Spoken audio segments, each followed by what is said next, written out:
Hello again. Like many people in England during the 1960s and 1970s, I gained a very unfavourable impression of the way in which black people were treated by the white regime in South Africa. I remember the Sharpeville massacre in 1960 and then a few years later the uprising in Soweto. These seemed to be dreadful events, and like many people, I became convinced that the white rule in South Africa was a terrible thing and caused many deaths among innocent black people. I had much the same impression about white colonial rule in Africa, believing that it was an absolutely bad thing and had resulted in many deaths among black Africans. That was before I found out about things like the Mfecane, which was the worst catastrophe to befall South Africa ever and resulted in the deaths of between 1 million and 2.5 million people in a series of genocidal wars waged by the Zulus against other tribes like the Ndebele. In 1816, a leader called Shaka assumed control of the Zulus, who were a tribe living in a territory on the Indian Ocean coast of southern Africa. Shaka organised the Zulus into a formidable fighting force and began to attack neighbouring tribes. As these tribes fled from the Zulus, they in turn displaced other tribes, and the whole thing turned into an unimaginably vast refugee crisis, which developed over a period covering several decades. Some tribes, like the Ndebele, ended up a long way away in Rhodesia, where they displaced some of the Shona, and the ill effects of that were still seen after independence in Rhodesia, 1980 onward, when Shona tribes were carrying out massacres of the Ndebele in Matabeleland.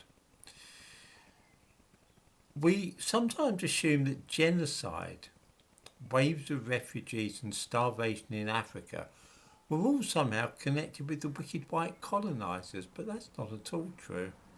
The Africans were quite capable, willing and able to murder each other in large numbers without any assistance from the white man. Indeed, they were rather better at it because often they saw rival tribes as being something to crush and exterminate. The British certainly massacred Africans, but usually for a practical reason, a matter of realpolitik, rather than just for the sake of it. The refugee crisis in the early years of the 19th century, following the triumphs of Shaka Zulu, became known as the Mfecane, which means the grinding down, crushing. When we look at what white South Africa carried out in the way of massacres, we see how trifling and almost insignificant such things were when compared to the Mfecane. As I said, at least 1 million people, and very possibly twice that number, died as a result of the rise of Shaka and the Zulus. At Sharpeville in 1960, just 69 people died. During the Soweto uprising, about 170 people died. Going back to the 19th century, none of the white actions resulted in more than a few hundred deaths at most. Nothing at all to match the scale of the Mfecane.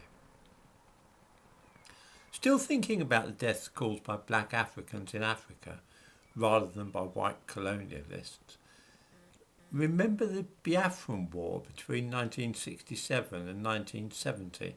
At that time, Biafra became synonymous with starvation and famine.